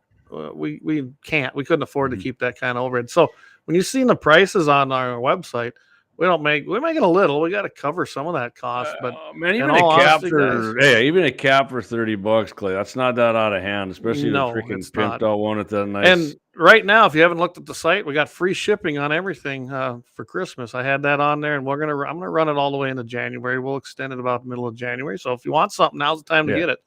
I basically figured we could do it and still make a few dollars and put it in the bank for supporting the show. And that's why we were selling it. Support the show along with the sponsors. So, hey, Josh Patterson, he sends in, he goes, and we appreciate it, and we know that. I sport my hat from time to time. Usually wear it to Trigger Liberal, and we love that. Yeah, perfect. And Josh, before we go to your happy ending, I believe it was Josh. Oh, yeah, there you go. I forgot to get the pictures up last week. You bet. These were of his son with his bow. Check that out. It's not the biggest one, but I'll tell you what, that was his first one, and you got to love it when a kid's out there and he's taking a buck and having a good time with his bow. So congratulations to your son, because that was outstanding. And I'm glad you sent those in. Thanks, Josh. Let's hit a few more of these comments here, Clay. Did you see this? We got okay. Gene says in the movie Unforgiven, Two Gun Pete didn't get his name because he carried two guns. There you go. Corey Merriman, you get us guys from South Dakota on there, you're gonna have to add 605 to the name. That's all about Clay right there. See, I'm out on that decision. Guns in Dakota territory? I don't know. I'm not changing the name. For one, that's a lot of paperwork. Yeah, it is. Yeah. Well, Gene Cox. Well, if you do everything the customer wants, you won't be in business long. 100%. 100%. They, like I said, man, everybody's got something they want, but if you do that, and then what you end up with is a big pile of stuff you paid for that. Right. And we actually changed our format a little bit and went to what we call a DT. I don't know. She knows what it is, which the logo actually stays in there better. So that, we improved that. By the way, I got a lot of compliments on that, your logo on a hoodie. So. Oh, awesome. Yeah. We like that in Minnesota. Evidently made Jamie a nice one. I thought it turned out pretty good. And I think we got it perfect on there. Yeah. So that was great. Yeah. You know what? We only had the order come in November, and I got it to him in December. So. Yeah, it's a good Christmas present. By the way, Jamie, got the printer fixed so we can go full color again. So we're ready to start printing again if we do some stuff. But I can tell you right now, I'm going to add about 2 or 3 more designs to the website for T-shirts that I think people will enjoy, and they're meant to trigger liberals. They truly are. But we're not going to make them. We're going to do them as they. That's worth another $5 right there. Yeah, there you go. Hey, Dave. Yeah, I should mention it. 20 tickets left for the raffle. Guys, that's on our Farm Bureau raffle. That's at Noreen AR10 30-6. We did not give it away last week because we had more tickets come in from people that did not sell some. And guys, everyone out there who sold, thank you. You did your job. You did a great job, and I can't thank you enough. But it was some people that didn't sell a single one out of the ones I gave them, and that's the way it goes. That Gene was one of my sellers in Mobridge. So again, thanks, Gene, Dave. You guys did great, and I can tell you right now, I actually was able to sell about another 30. So if we finish these last ones up, it was definitely worth it. We'll be close to an extra 100 tickets sold, and then that's about all of them. And there's just a handful left. So very happy with that. And then we'll give it away. So just so everybody knows that we will be drawing this coming week yet. All right, I'm gonna do the happy ending here, Clay. We're gonna come back, hit some more comments up, and talk a little bit. Gene says, "How about a Gun-701 hedge trimmer? I'll sell you a decal. Slap it on there. There you go. Manscaper, baby. All right, yeah."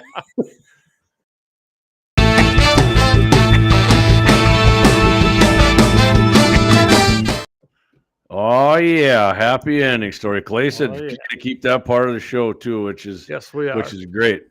I do like that, and this is a short and a sweet one, Clay. And for the guy we were talking about, Chicago, guess where the happy ending's coming from? Chicago, Chi-Town, baby. It's easy to get them out of there. It's a short one, but oh so sweet. It's oh so sweet, Clay. It's I'll tell you what, I got 2 of them here, man. I might take this one from Nevada. I'm going to go with the Chicago one. All right, we're going to go with the Chicago one. So We got 26-year-old man at his home in Chicago, September 5th. Oh, yeah, JD, you got to pick one from way back in September. No, I can pick one at all. I just pull this out any month. Yeah.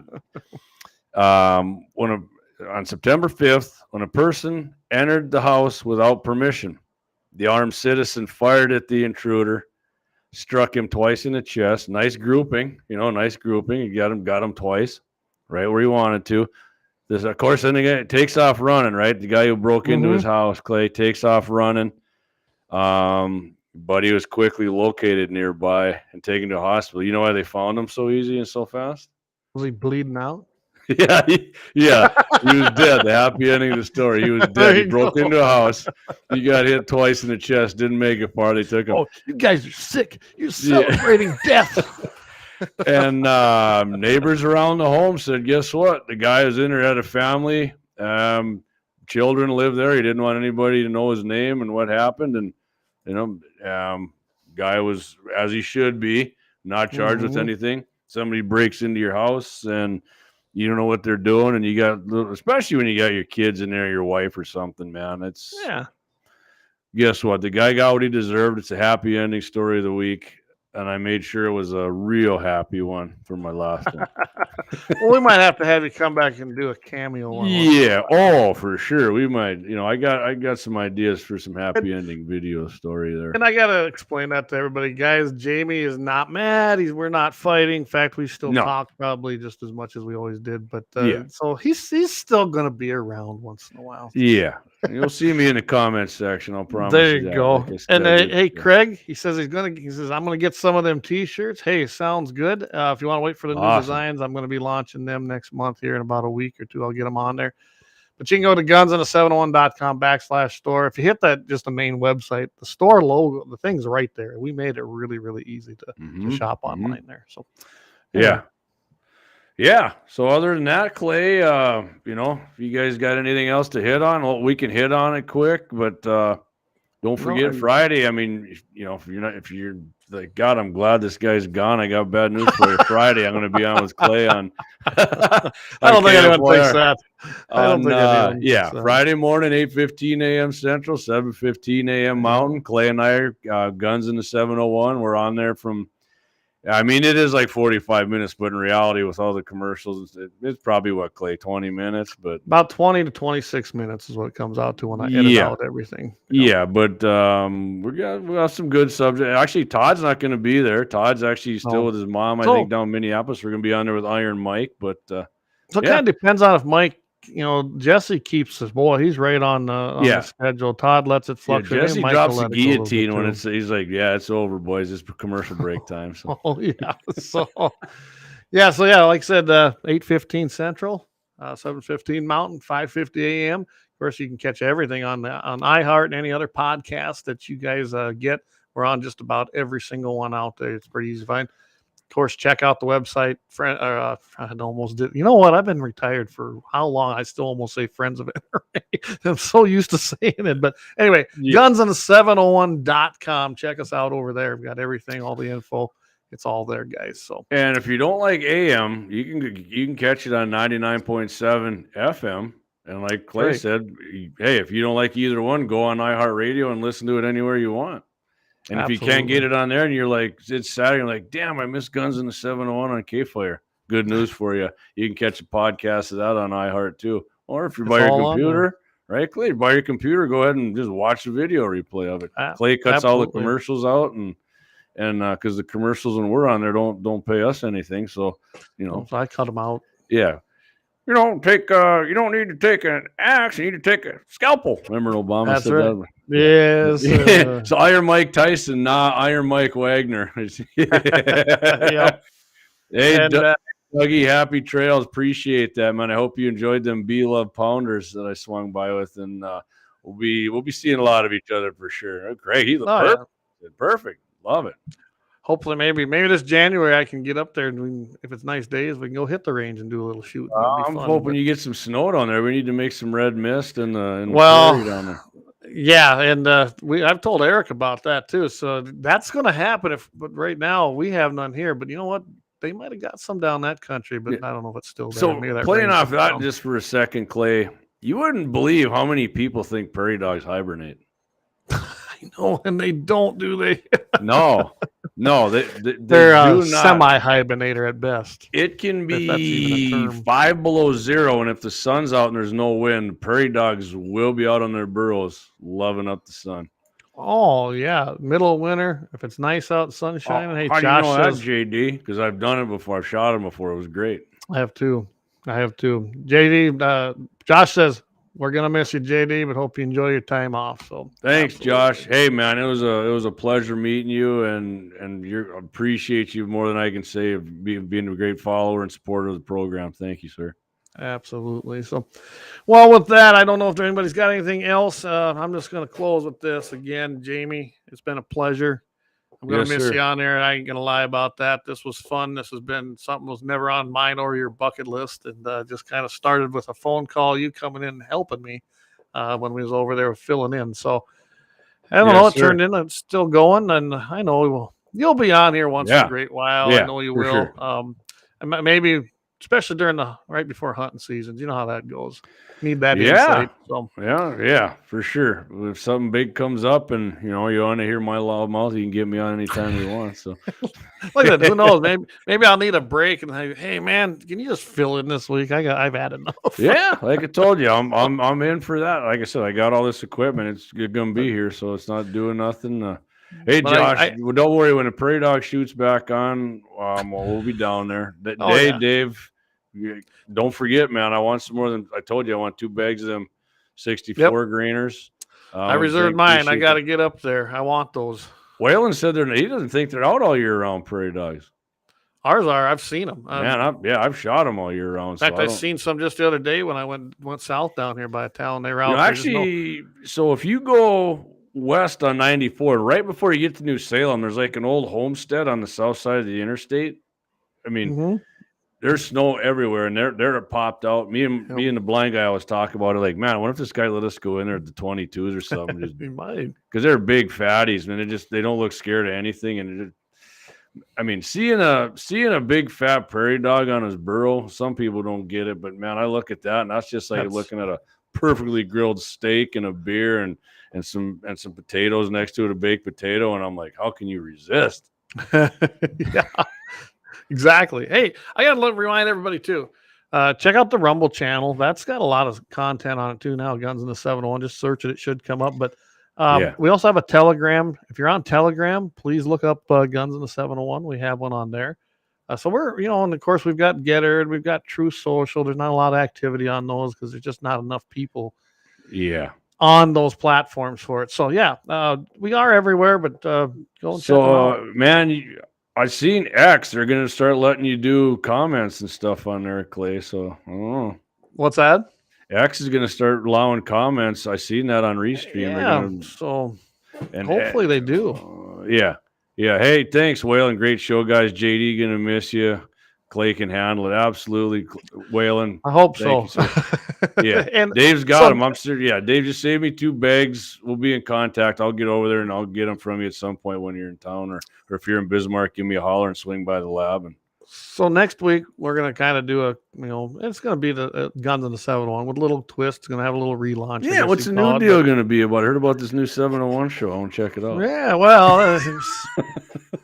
One thing we're going to feature, I know that, my buddy Mike Deacons is going to be on first as a guest co-host, and I think he's going to be on there quite a bit because he's got the equipment, can do advanced. He's a radio background guy, though, right? I mean, he's in the industry. He knows what's up. Very familiar, and I think he's already messed around here and learning the Restream platform. So kudos. That's going to be a big thing, really, because it'll be helpful on my end as well.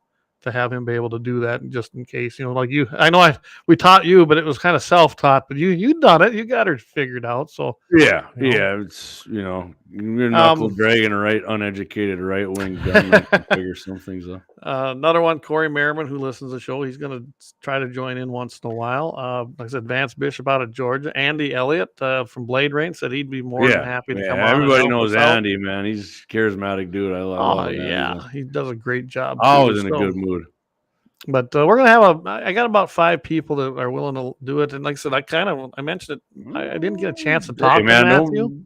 don't feel like you can't do it yourself, man. I know you. Oh, I'll do it a few times myself too. It's just honestly, it's for fun to see if we can't get something new in there. Yeah. And that's what I really like the idea about doing that. I know next week, I think we're going to have it ready. Me and Mike are going to do something. I don't know what we're going to call it yet, though, Jamie.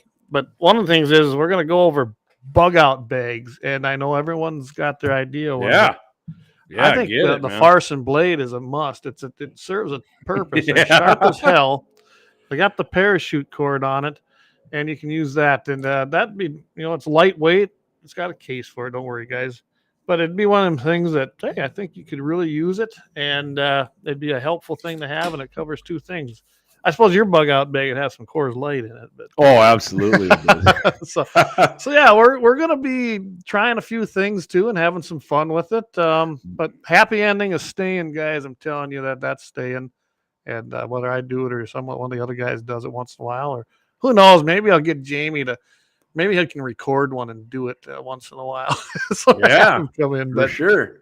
I gotta get your voiceover though for when we do the changes for Lauer Auto Repair for the next, say when. So we got I'll see a few more. Eric, he said my G&The701 hat has more dirt and grime on it than the ground. You know what? A guy I work with, speaking of guys who represent, my buddy Casey, he can't listen all the time, or something's tying him up because he's a busy dude. But the guy constantly wore his G&The701 hat, and he wore it out. I'm like, "Where's your hat?" And he's like, "Man, I wore it out, the gray one, with the black." And he did. It was so dirty because he wore it. And I said, "I'll tell you what, man. I'm gonna hit Merry Christmas. I'm gonna just give you one because you represent so freaking all the time, dude. I appreciate that." And he was down with his cousin there. I put that on the Facebook page. There was his nephew there. Shooting down in Arizona. He went down there he's down there right now, actually. Shooting the 6.5 Creed, and they took him out, and guess what he had on, Clay? You saw he had I saw that. He said that's his favorite cat, man. He wears that thing with pride down there. I love it. And they took him out, and he zeroed in his Creed, and Casey said he was banging the steel at 375 with it. So that's awesome. I love that. I love that, man. I like this. Gene Cox says maybe get a liberal guest co-host like Andy Kaufman in wrestling. Get the viewership up. Hannity and Cole. Hey, we can have Clayton and Joel. How's that? Matt Simon, JD, solid send off. Thanks, Matt.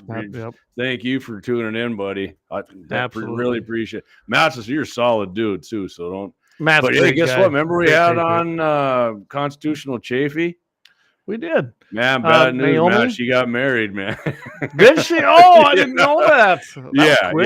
Yeah. When we had her on, she didn't know having anybody. Yeah. She ended up marrying her co-host, actually, on her podcast. Well, good for her. But Matt's got bigger and better. He's got his sights set on Noam. I mean, she's married now, but, she probably got some hot conservative friends, Matt. So, go down there and work some cattle with the Noams on the ranch and probably come back with a hell of a cowgirl. There you go. What's it, Eric? Guys don't wear hoodies. I wear hooded shirts. See? Oh, you have to bare the chest. My wife hates it. She's like, that is so unprofessional when you go on there with no t-shirt on your hoodie. I'm like, nobody freaking knows. Looks like I'm wearing a hoodie. Yeah, what the heck? This ain't Jamie, it looks like I'm wearing a hooded sweatshirt. Sorry. I damn near put a coat and tie on and my cowboy hat like Scott did just to send you off. And I was like, nah. Oh, shit. Maybe you can welcome me back. We got a fellow sophisticant on, so I dressed up. I don't think I could stand to wear that for an hour. I might do that. I was actually gonna, and I forgot because I was I'm not kidding you. I am tired. I was gonna just do the whole show with just the coyote fur on. That would have been great. Yeah, maybe I'll do it next time you get me on here. I'm going to do that. And next week, we have a special guest coming on. Jamie joins us. Don't stand up, JD. Yeah, it's like CNN. The guy didn't have any underwear on there. Matt said he saw it. He says, I saw she got married. Good for her. Yeah. Congratulations to Naomi and her husband. I apologize. I don't remember his name, but... I don't either. Sounds like a good dude. Obviously, you married a Constitution. He's a constitutional lawyer, and she's a constitutional gal. Studying and a good one. Yeah, she's going into because we played the Lawyer Guns and Money song when she had her. It was interesting when we had her on because she's like she's about I could have a daughter her age, honestly. Yeah, she's early 20s. But you could tell that even though she's a Christian and a constitutionalist, she still was using the wrong terminologies that the liberals use for things. And that's how ingrained this is. And we can go down that rabbit hole all day. I know that she'll learn as she moves on and gets away from the public education system. To be honest with you, when I was younger, even I still remember I was telling somebody the story, and I shot my first AR-15. I met a guy at the Bismarck gun range. My wife and I were down there. I think it was 2004 actually. I had a brand new Tika bolt action 223, and I had my spotting scope, and we were zeroing it in, and this young guy was over there shooting, and I'm like, check out this dude's assault rifle. That's pretty sweet, And then he's like, hey man, can I use your spotting scope? I'm zeroing this. Sure. Then I let him use it and started talking to him, and turns out he'd just come back from a couple tours in Iraq, and awesome. And he's like, you want to shoot my AR? And I'm like, yeah, never shot one before. And he's like, oh man, you're gonna want one. I'm like, yeah, we'll see. And I shot it, and I'm like, shit. You were hooked, weren't you? Yeah. And I'm not gonna lie to you, I was, I knew what the Second Amendment was about, but I mean, doing that and owning AR-15s actually made me realize even more what the Second Amendment was all about. Because I learned as I went along too, man. I used to, in the mid '90s, I voted Conrad and Dorgan are good for North Dakota because I didn't pay that much attention to it, And I mean, I was taught, I knew what the Second Amendment shall not be infringed, but I just wasn't, I wasn't a huge advocate for it. When I liked the NRA, and when I remember being a kid and these anti-gun commercials, like these after school, and I'm like, oh Jesus Christ, kid's gonna find a gun, and now it's a freaking gun's fault. I mean, I was in like 6th grade, and I was like, not this shit. And that stuff was everywhere. I had a 22. I had my 22 lever action in my gun rack I made in shop class and my shotgun on there, the pump, and and I had a revolver 22. But like I said, I mean, people, the older you get, the more you get into stuff, and you appreciate things, and you appreciate your freedoms. I'm just glad, even though some of the terminology, it wasn't what I would have said, but I kept reminding myself, man, she's in her early 20s, and she's definitely on the right path, and she's far ahead of where I was at her age for being. Oh, absolutely. I wouldn't question where she stands on things. She'll learn. She'll learn. It's kind of. We've been around a while, and okay. Well, I don't say you married Wade from Sons of Liberty. What's that? Okay. Is she married? His name's Wade, I guess, from Sons of Liberty. Okay. Yeah. Actually, they got a meeting coming up too here at the 15th, so I might try to make it up for that one. That's the only chapter close to me, so I'd like to go. But no, it's definitely been a fun ride though, Jamie. Definitely has been. Yes, sir. True patriot. I don't think anyone doubts that. I hope. Some people might, but that's their mistake. That's definitely their mistake. Absolutely. Yeah. It's been great. Like I said, I couldn't be more proud of being one of the founding fathers of this with you, Clayton, and I couldn't have done it without you either. There's no way I could have pulled some of this stuff off without you. Clay undersells himself on being a tech dude, but Clay's a smart guy, and he knows where the bear shits in the woods on a lot of things that he acts like he really doesn't, but he does. So I have no doubt you're going to kick ass with this, Clay. And like I said, anytime you want me back as a guest or fill in for you, I'm be my pleasure. Well, appreciate that. Yeah, it was a learning curve. There's no doubt about it. I learned things I never wanted to know, but hey, I guess you can learn something at almost 50 still. Yeah. Knowledge is power, man, and you got a lot of it.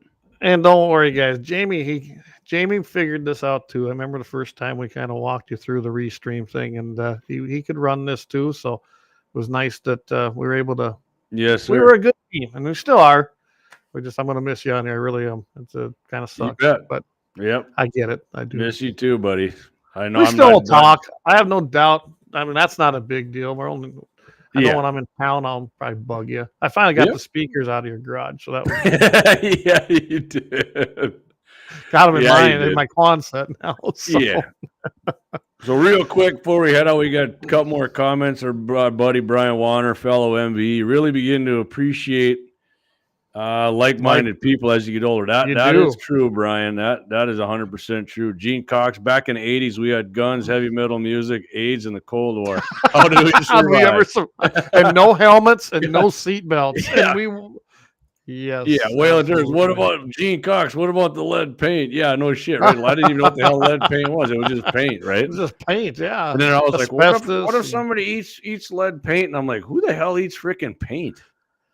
I don't know. Maybe they need to be eliminated. Remember that? Because that was their big thing. Like people are eating lead paint. People are eating lead paint chips and getting poisoning. And I'm like, who the hell eats freaking lead paint? I don't know. Let's hey, it on paint chips. If you're that dumb and you think it's candy, go ahead and eat it. And thin the herd. Thin the herd. Right? Yeah. Yes. Yeah. Thin in the herd. Oh, all right, man. Hey, everybody. We're gonna go out. Clay and I are signing off. Appreciate you guys supporting the show. Hang in there. Clay's going to keep this thing rocking. I'll be around, occasionally and annoy the shit out of you guys too. So that's good. I'll be watching, pretty much every week. And if I don't, Clayton, you can be assured I'll be sharing the podcast and then live stream. And hey guys, I can tell you one thing before I go. Even if you don't watch an episode, get on whatever social media platform you're on that Guns-And-The-701's on and hit like. Even if you don't share it, you got to hit like. As I'm telling you, you got to do that to bust the damn algorithms because these bastards are working against us 100%.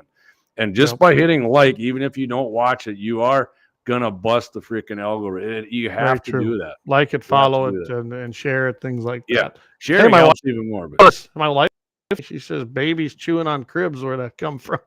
Okay. Yeah. Hey, appreciate you listening to know. Absolutely. My wife's not. She's upstairs with the girls watching probably some liberal thing. Some stupid liberal show. Thanks, babe. Appreciate it. All right. Alrighty, man. Well, I think then we're probably going to sign off for episode 74 again. Thank you, my friend. Been a ride. Yes, sir. Thank you. I know you'll be part of this. You'll always be part of this. It's just you bet. It's going to be. So until next time, guys, keep your powder dry.